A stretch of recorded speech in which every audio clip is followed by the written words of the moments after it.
What are the best and worst matchups for your quarterbacks and running backs in fantasy football in Week 7? It's time to break it down right here and right now as we do another Start-Sit edition here on Matchup Wednesday, only on Locked On Fantasy Football. Are Locked On Fantasy, your daily NFL fantasy podcast. Part of the Locked On Podcast Network, your team every day.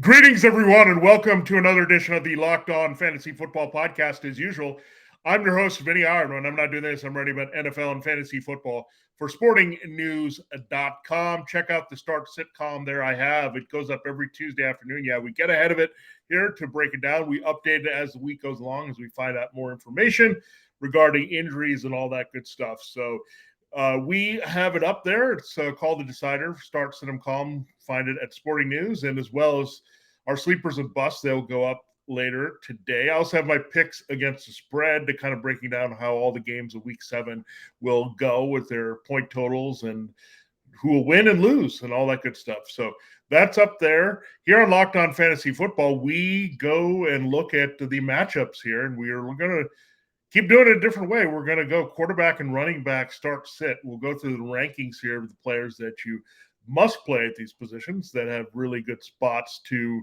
just roll out without thinking, the no-brainer picks, if you will. Then we'll go into the harder decisions there on the fringes to help you decide who to play this week. We'll get into all that. We also have a very big bye week this week. 4 notable teams off: the Rams, Vikings, Bills, and Eagles. So that's a lot of really good fantasy football players, including the 3 top receivers in fantasy: Cooper Kupp, Stephon Diggs, and Justin Jefferson. So, wow. I mean, that's a lot that we're going to have to battle through this week. And, of course, the top quarterback, Josh Allen, not in action. So we'll get into how we're going to break down all the positions here. We'll do quarterbacks and running backs today. We'll come back with wide receivers, tight ends, and streaming defenses there on Matchup Thursday.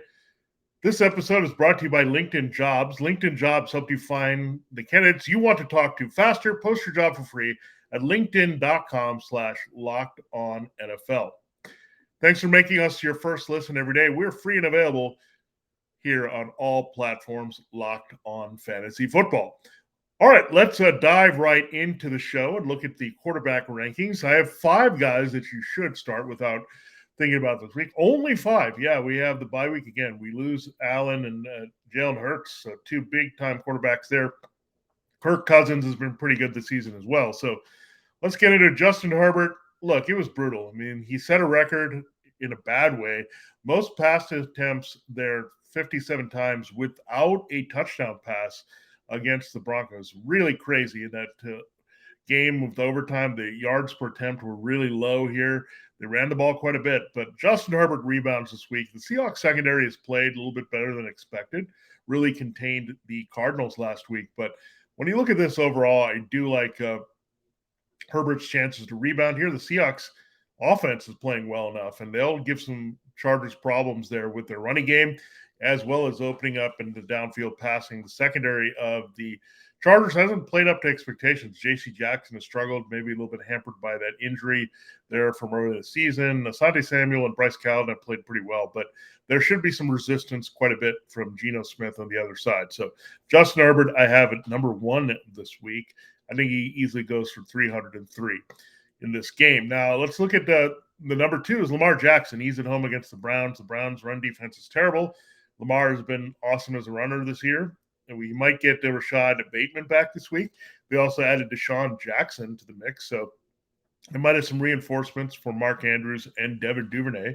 Also, Charlie Kolar, the rookie tight end there, along with Isaiah Likely, could be returning soon. So Jackson, it's been tough sometimes, but I think it's going to keep going in the right direction here for Jackson when he has all of his weapons back. And this matchup is fantastic at home here. So Herbert and Jackson should rebound big time. Joe Burrow will stay hot, however. he doesn't need to rebound. He just lit up the Saints there after that tough matchup against the Ravens. Now he gets the Falcons at home. And Falcons, A.J. Terrell and Casey Hayward, their top two corners, a little bit banged up. Their pass rush is also a little bit hurting. So when you look at that, it's a great spot for Burrow the Bengals, this offense rolling now. Patrick Mahomes, look, it's the 49ers. It can be tough here, but they're really depleted. They expect to get some of their pieces back. Maybe Nick Bosa, maybe Travaris Ward plays through, but Jimmy Ward should miss the game. Emmanuel Mosley is already down. They're already down due to defensive tackles. There's a limited pass rush there. Samson Ekubam, their other starting defensive end, is battling through an injury. So look at that. Mahomes will be just fine. It's a road game here. So I do like Mahomes to win, and I think he's going to have to throw the ball. You can't really run on the 49ers, so that also sets it up pretty well. The Chiefs are not interested in running, and they'll abandon it easily. So no question that Patrick Mahomes is a good start this week against the 49ers, that Super Bowl 54 rematch. Kyler Murray on Thursday night, yeah, get him in there. The Saints' pass defense has really struggled. Marshawn Lattimore could miss another game here. So crazy to look at that we have the Saints all of a sudden being poor on defense. Now, let's get into players that may be on the fringe here and you're trying to make decisions with at quarterback. Dak Prescott, for sure. If he's in there for the Cowboys, which I fully expect now, Cooper Rush struggled against the Eagles in that tough defense. Well, Dak Prescott gets to come back at home against a very weak defense here, or at road, I should say, in Detroit, Dallas versus Detroit. So I like Dak Prescott here.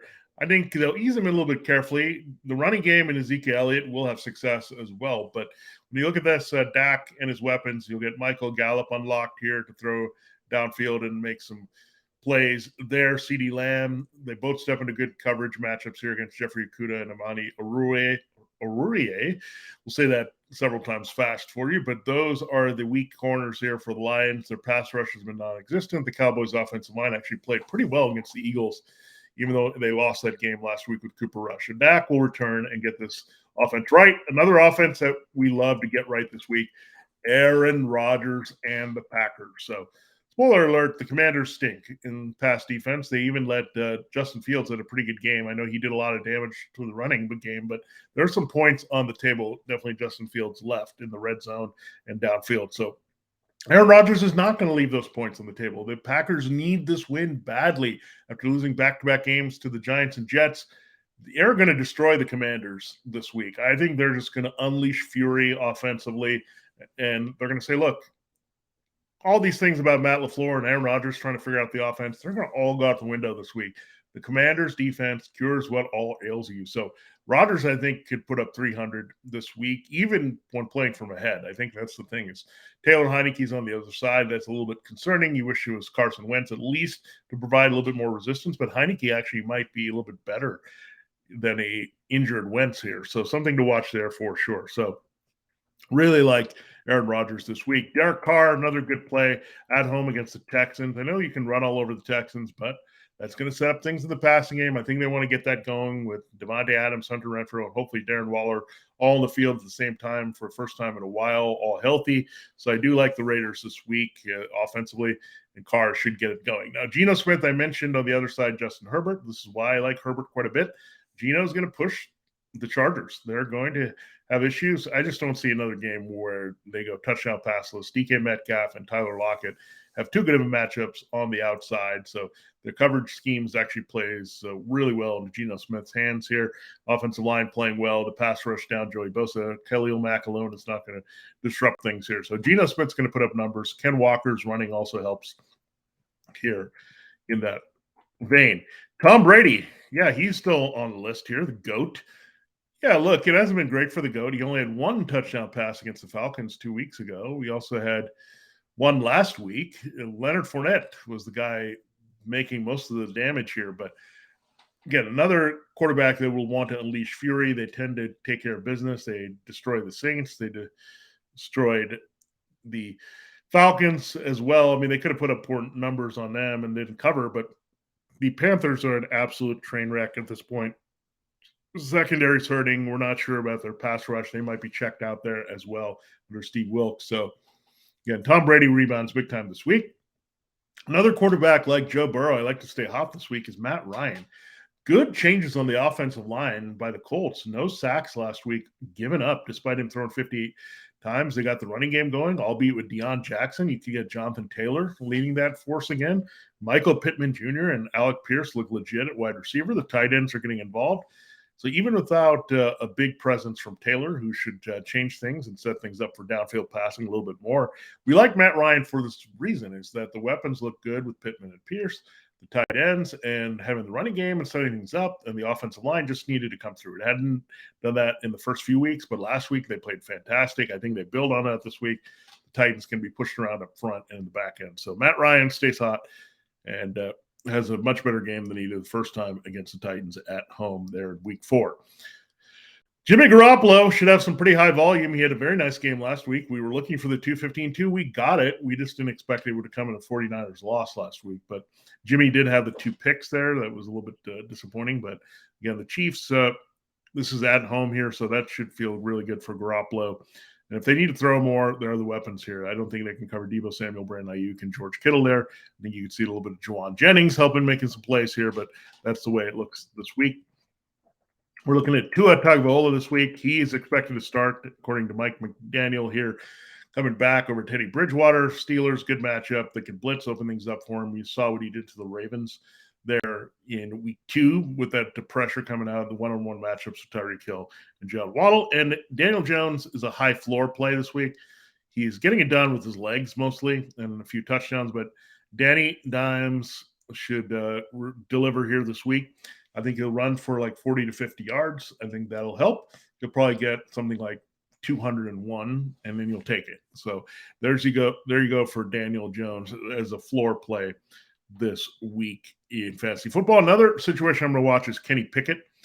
And the Steelers have said he will start if he clears concussion protocol. He's supposed to get some practices in at least on a limited basis this week. And if he gets a full practice in and he gets cleared from protocol, he will start. And it's a good defense that he can read because it's a pressure defense there. And the Dolphins, Xavier Howard has been playing hurt. Nick Needham is now out. Their second corner thrust from the slot role to a starting job here.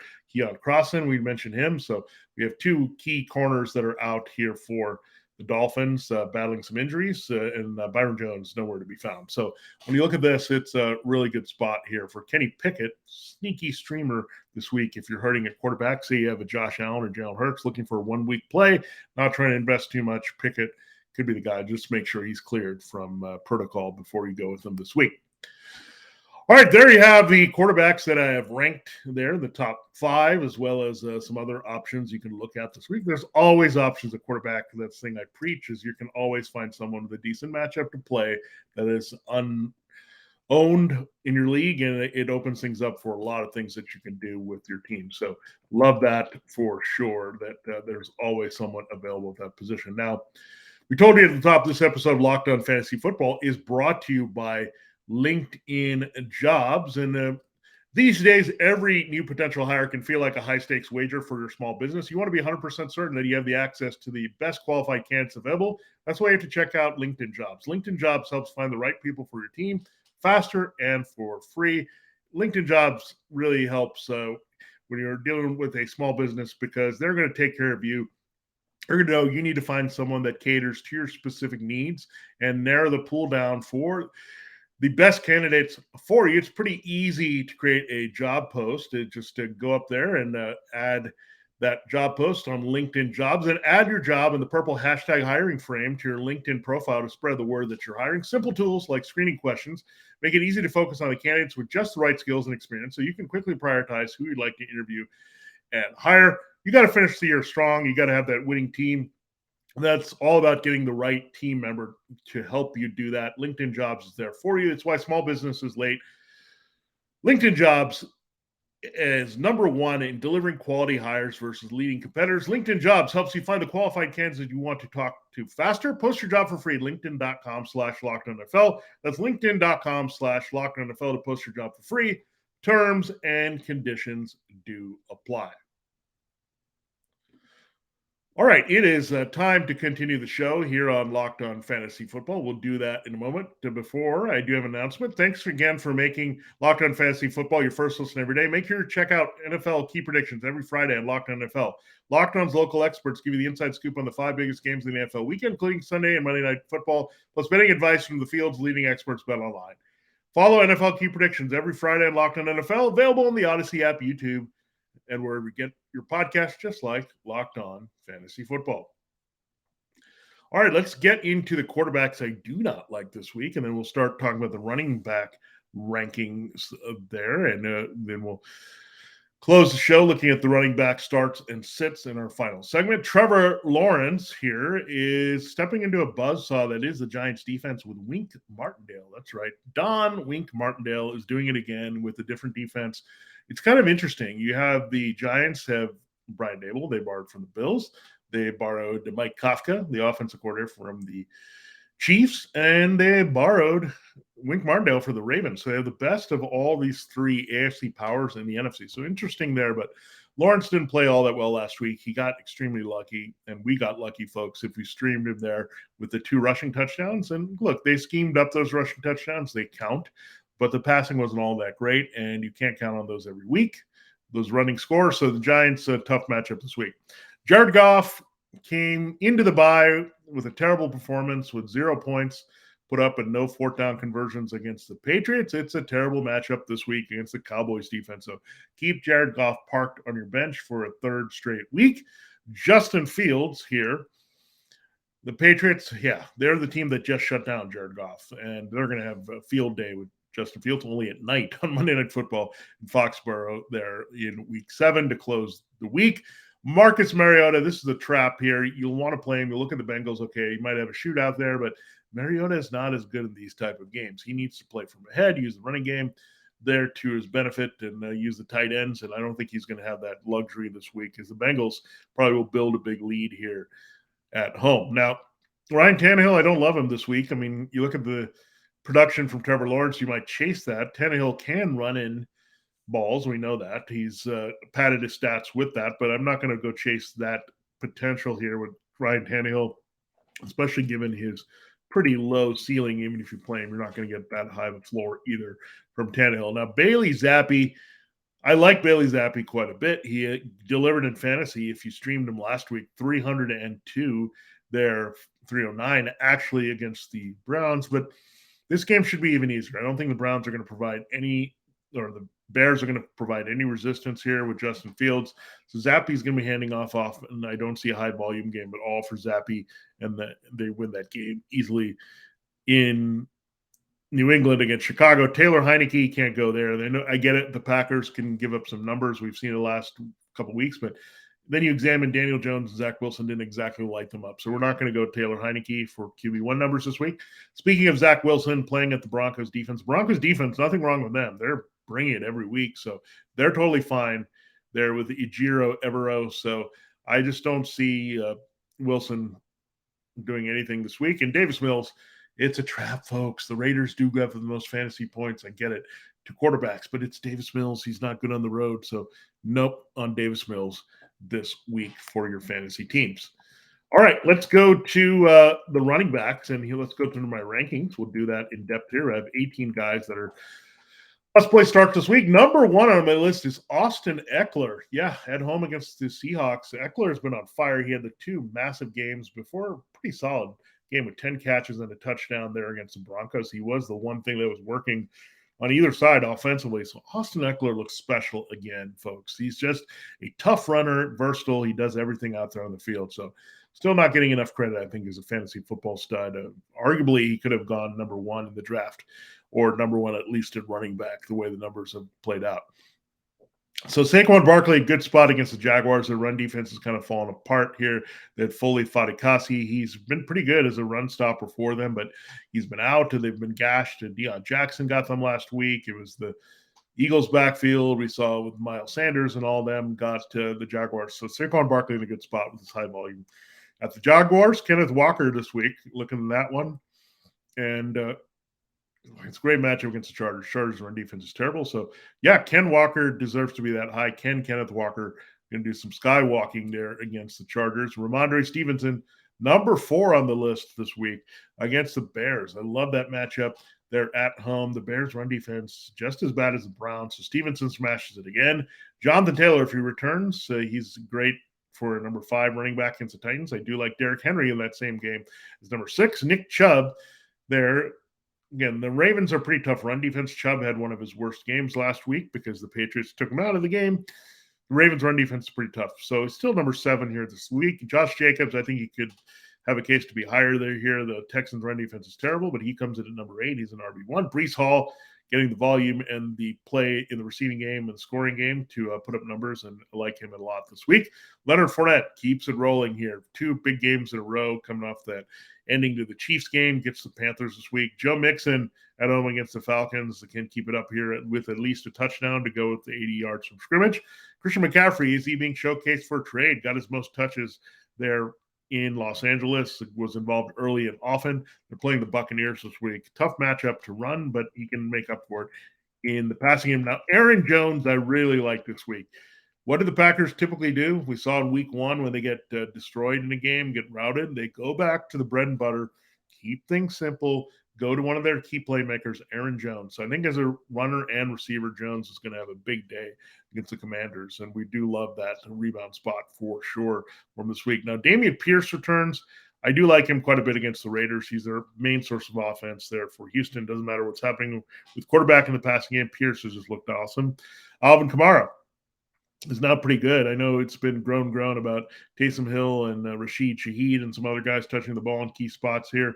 But Alvin Kamara is still starting to look good as this running game and run-heavy approach is working for the Saints. Najee Harris can run well on the Dolphins, so another good week here for Najee after the short catch for a touchdown. I think you'll see a little bit better production from him and Joe Mixon, 2 guys that have disappointed there as RB1. So Harris way more so than Mixon, but I think this is a good chance to get Harris going. Hopefully Kenny Pickett does play to help Harris in the running game. Now, Jeff Wilson Jr., let's hope the 49ers play a little bit from ahead in this game so he can get in and run well, but he's still lead back on a very good run on a running offense versus a bad run defense this week. And Deandre Swift, there, if he's returning, he's back in your lineup here against the Cowboys. Much prefer him than going in a different direction there. Again, half point, full point PPR. Let's just make sure if he's healthy, but DeAndre Swift should be busy this week because of the negative game script there with his pass catching in that matchup against Dallas this week. All right, we'll save our running back starts and sits there, the ones on the fringe here for our final segment here on Locked On Fantasy Football. So going through the quarterbacks and running backs, it is a Matchup Wednesday show. We'll have Matchup Thursday, don't forget, with wide receiver, tight end, and streaming defenses there. It's a great time of the year to get on the action. We do have the sports equinox coming. That means the action doesn't get much better than that at BetOnline. You can bet on all your favorite sports all at the same time. BetOnline.net is your number 1 source for football betting information of the season. Find all the latest player developments, team matchups, news, podcasts, and in-depth articles and analysis on every game. You can find, as always, BetOnline remains your continued source for all your sporting wagering information, with live betting and up-to-the-minute scores for every sport out there. It's the fastest and easiest way to check in all your favorite games and events, including NFL, NBA starting here, NHL is on the table, MLB, MMA, boxing, and golf. Head to betonline.net or use a mobile device to learn more about the trends in action. BetOnline, where the game starts. All right, it's time to close the show looking at the stardom sit-em, the running backs we may have questions about this week. Raheem Mostert should get back on track here. The game script was not favorable against the Vikings. They kind of took him out. They worked in more Chase Edmonds while Myles Gaskin was inactive. But you got to run the Steelers, take pressure off Tua Tagovailoa, and the blitzing game could have nice long runs here, chunk runs against the Steelers. So Mostert should rebound and get back into week 5 form. Ezekiel Elliott and Tony Pollard. Elliott looked really good against the Eagles last week. I think this dynamic duo is going to get it done against his putrid Detroit run defense this week. Travis Etienne, love him. He's starting to take over, folks, from James Robinson. So interesting that they eased in Etienne more because James Robinson was the guy coming off the major injury there from last year, but they seem to go full speed ahead with him. But Etienne, they kind of nursed in there coming off the ACL from last season. So very interesting there, but Etienne starting to maybe take over this backfield a little bit there, and he'll be busy with some short passes there against the Giants, and they're vulnerable to that. Their linebackers are weaker than their corner, so good stuff for Etienne from scrimmage this week. Brian Robinson, the Packers really struggle against the run, continue to do so. He'll get good volume there as Antonio Gibson stays in the doghouse. Kenny Drake or J.K. Dobbins, I think it might be more Drake this week. J.K. Dobbins looks a little bit banged up with a knee injury, so I do love the Drake here this week in that matchup against the Browns. Benjamin, get him another shot here. I mean, the Saints' run defense hasn't been all that. Joe Mixon had a pretty good game against them. He did get good volume there with James Conner and Darrell Williams out. So sorry. Yeah, Damien Williams, Darrell Williams. There's a lot of Williamses that are floating around that are former Chiefs, but Darrell Williams out there probably another week. James Conner as well. So Benjamin, one more useful play there on Thursday night. Do love Jacobs and Aaron Jones quite a bit this week. They have really good matchups. Those really stand out from those starts here this week. And Breece Hall and Travis Etienne will keep getting it done as versatile, receiving-heavy players there in their backfields this week. All right, let's go to what we have here with running backs on the sit side of things this week. David Montgomery. Yeah, I'm calling it this week. I didn't love Nick Chubb, but he was Nick Chubb last week. And the Patriots are going to take away the one thing the team does well, their opposition does well. They don't have a lot of things that are going to give them problems. So David Montgomery is going to be the focus, hyper-focus of that Patriots defense this week. So they're going to make someone else beat them. Maybe it's Khalil Herbert in garbage time, but it's not going to be David Montgomery. Clyde Edwards-Helaire, no. We don't like this at all. Jerick McKinnon and plenty of Isaiah Pacheco cutting into his work here, and it's just pretty messy, and the 49ers run defense is tough. I think this is a pass-happy game for the Chiefs. That's why we love Mahomes this week. James Robinson, we talked about his teammate Travis Etienne liking him. He's not Joe or Josh or anything like that. It's James Robinson. Starting to slow down, which is very strange, but I think they just realized Etienne gives them a little bit more explosive element. So that's what we were getting there. And I think they were kind of buying time for Etienne to get in the groove. Again, we've maybe looked at it in a bad way there, where Robinson, okay, why are they playing Robinson this much coming off his major injury? But then it's more like, okay, they wanted to see a little bit more of Etienne to feel comfortable with him in a major role. So that's what you've seen happen. A.J. Dillon, let's hope he can get going, but I can't recommend him right now. The numbers are not there. The volume's not there. I think it's an Aaron Jones game this week. He's really touchdown dependent at this point. When you look at Kareem Hunt, again, he's receiving dependent when he's not catching passes like he did not do against the Patriots last week. You can't trust him. The Ravens, you attack them more with the tight end in the middle of field, short to intermediate slot receivers, not as much with the dump offs or the deep shots here for that matchup. Jamal Williams, just not seeing him getting enough volume playing from behind against the Cowboys this week. And the Cowboys' run defense has gotten better since that big performance against them by Leonard Fournette in week 1. Broncos, you want to try? You can go ahead. It's just torture here. Melvin Gordon, Mike Boone, Latavius Murray.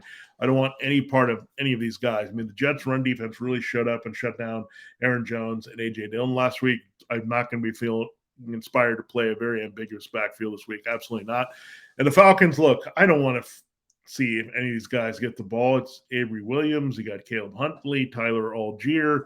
Just a mishmash of different guys running the ball with Marcus Mariota, who also is a threat to steal numbers from them because of his rushing prowess. So not feeling any of those backs here. So Broncos, Falcons, you may try to extract value, sleeper value based on what the numbers say, but no, just don't do it. I don't like these, again, big split backfields. I mean, really the Chiefs are starting to fall into this category as well.